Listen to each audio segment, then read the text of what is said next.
Doctor Ram Manohar Lohia का जन्म 23 मार्च 1910 को उत्तर प्रदेश के अयोध्या जनपद में, वर्तमान अंबेडकर नगर जनपद अकबरपुर नामक स्थान में हुआ था।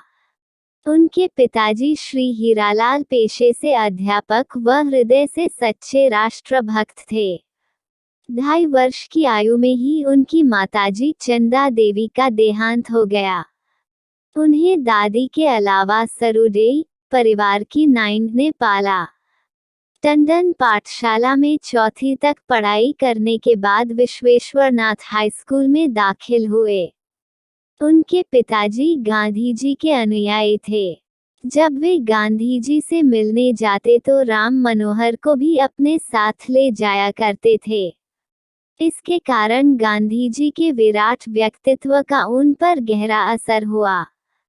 पिताजी के साथ 1918 में अहमदाबाद कांग्रेस अधिवेशन में पहली बार शामिल हुए। बम्बई के मारवाड़ी स्कूल में पढ़ाई की। लोकमान्य गंगाधर तिलक की मृत्यु के दिन विद्यालय के लड़कों के साथ 1920 में 1 अगस्त को हड़ताल की। गांधी जी की पुकार पर 10 वर्ष की आयु में स्कूल त्याग दिया। पिताजी को विदेशी वस्तुओं के बहिष्कार के आंदोलन के चलते सजा हुई। 1921 में फैजाबाद किसान आंदोलन के दौरान जवाहरलाल नेहरू से मुलाकात हुई। 1924 में प्रतिनिधि के रूप में कांग्रेस के गया अधिवेशन में शामिल हुए। 1925 में मैट्रिक की परीक्षा दी। कक्षा में 61% नंबर लाकर प्रथम आए। इंटर की 2 वर्ष की पढ़ाई बनारस के काशी विश्वविद्यालय में हुई। कॉलेज के दिनों से ही खद्दर पहनना शुरू कर दिया। 1926 में पिताजी के साथ गुवाहाटी कांग्रेस अधिवेशन में गए। 1927 में इंटर पास किया तथा आगे की पढ़ाई के लिए कलकत्ता जाकर ताराचंद दत्त स्ट्रीट पर स्थित पोद्दार छात्र हॉस्टल में रहने लगे। विद्यासागर कॉलेज में दाखिला लिया। अखिल बंग विद्यार्थी परिषद के सम्मेलन में सुभाष चंद्र बोस के न पहुंचने पर उन्होंने सम्मेलन की अध्यक्षता की। 1928 में कलकत्ता में कांग्रेस अधिवेशन में शामिल हुए। 1928 से अखिल भारतीय विद्यार्थी संगठन में सक्रिय हुए। साइमन कमीशन के बहिष्कार के लिए छात्रों के साथ आंदोलन किया। कलकत्ता में युवकों के सम्मेलन में जवाहरलाल नेहरू अध्यक्ष तथा सुभाष चंद्र बोस और लोहिया विषय निर्वाचन समिति के सदस्य चुने गए। 1930 में द्वितीय श्रेणी में बीए की परीक्षा पास की। 1951 में लोहिया को 3 जुलाई को समाजवादी के अंतर्राष्ट्रीय सम्मेलन में बुलाया गया। सम्मेलन में जर्मनी, यूगोस्लाविया, अमेरिका, हवाई, जापान, हांगकांग, थाई देश, सिंगापुर, मलाया, इंडोनेशिया तथा लंका भी गए। लोहिया विश्व प्रसिद्ध वैज्ञानिक आइंस्टीन से प्रिंसटन में मिले। आइंस्टीन ने कहा कि किसी मनुष्य से मिलना कितना अच्छा होता है, आदमी कितना अकेला पड़ जाता है। लोहिया ने अमेरिका में सैकड़ों स्थानों पर भाषण किए।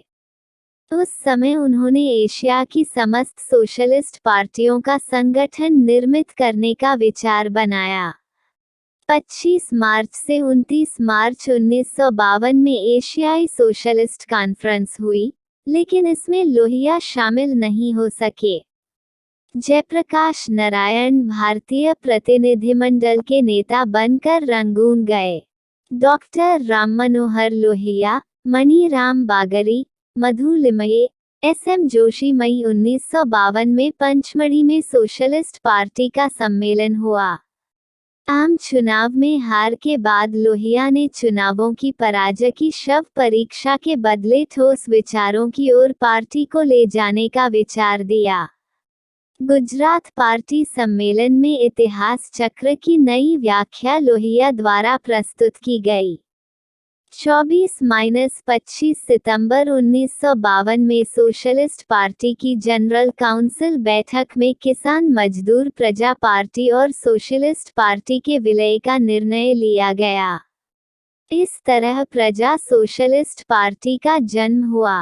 29 से 31 दिसंबर 1953 को प्रजा सोशलिस्ट पार्टी का पहला सम्मेलन इलाहाबाद में हुआ। वहां लोहिया ने इलाहाबाद थीसिस प्रस्तुत की। लोहिया को उनके मना करने के बावजूद पार्टी का राष्ट्रीय महामंत्री चुना गया। 13-14 मई 1954 को उत्तर प्रदेश प्रजा सोशलिस्ट पार्टी द्वारा नहर रेट की बढ़ोतरी के खिलाफ आंदोलन शुरू किया गया। 4 जुलाई 1954 को फारुखाबाद में वाणी स्वतंत्रता के संघर्ष को लेकर भाषण दिए जाने के कारण गिरफ्तार किया गया। नागपुर में 26-28 नवंबर 1954 के बीच केरल गोलीकांड पर विचार करने के लिए सम्मेलन हुआ। लोहिया केरल मंत्रिमंडल से इस्तीफा मांग चुके थे। 31 दिसंबर 1955 तथा 1 जनवरी 1956 को सोशलिस्ट पार्टी का स्थापना हुई। लखनऊ में लोहिया के नेतृत्व में 1 लाख किसानों का प्रदर्शन हुआ।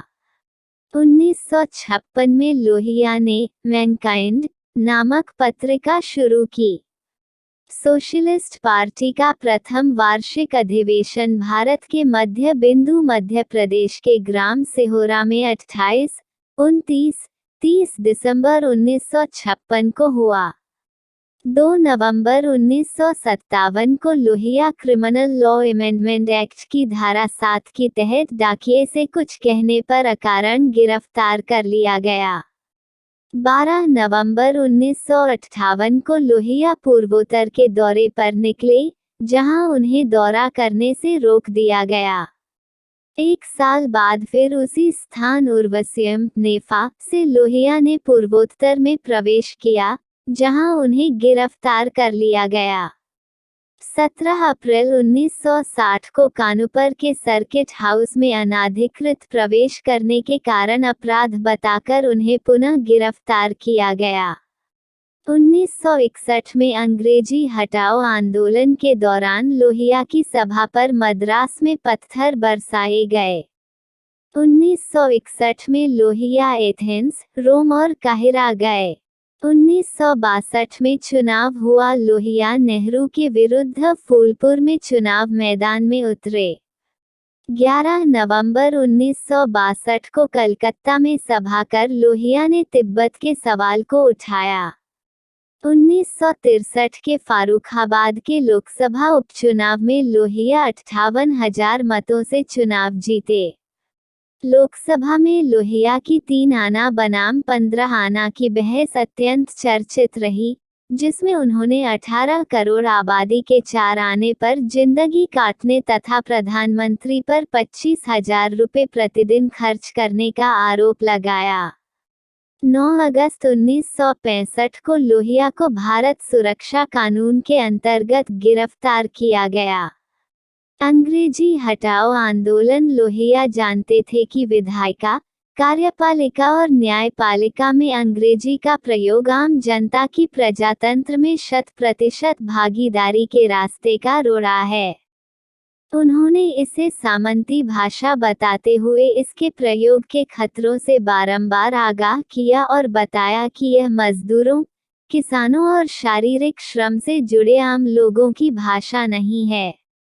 उन्होंने लिखा, यदि सरकारी और सार्वजनिक काम ऐसी भाषा में चलाए जाएं, जिसे देश के करोड़ों आदमी न समझ सके, तो यह केवल एक प्रकार का जादू टोना होगा।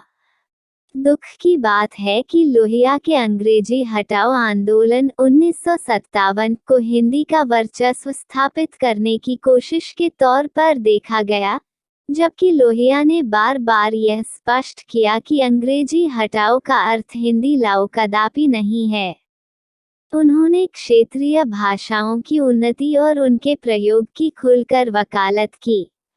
उनके अनुसार अंग्रेजी हटाओ का अर्थ मातृभाषा लाओ था। भारतीय राजनीति का बेबाक और बिंदास चेहरा रहे राम मनोहर लोहिया ने 50 के दशक में ही भांप लिया था। उन्होंने लोकसभा में बल देकर अपनी बात रखते हुए कहा था, अंग्रेजी को खत्म कर दिया जाए। मैं चाहता हूँ कि अंग्रेजी का सार्वजनिक प्रयोग बंद हो। लोकभाषा के बिना लोक राज्य असंभव है। कुछ भी हो, अंग्रेजी हटनी ही चाहिए। उसकी जगह कौन सी भाषाएं आती हैं यह प्रश्न नहीं है। हिंदी और किसी भाषा के साथ आपके मन में जो आए सो करें, लेकिन अंग्रेजी तो हटना ही चाहिए, और वह भी जल्दी।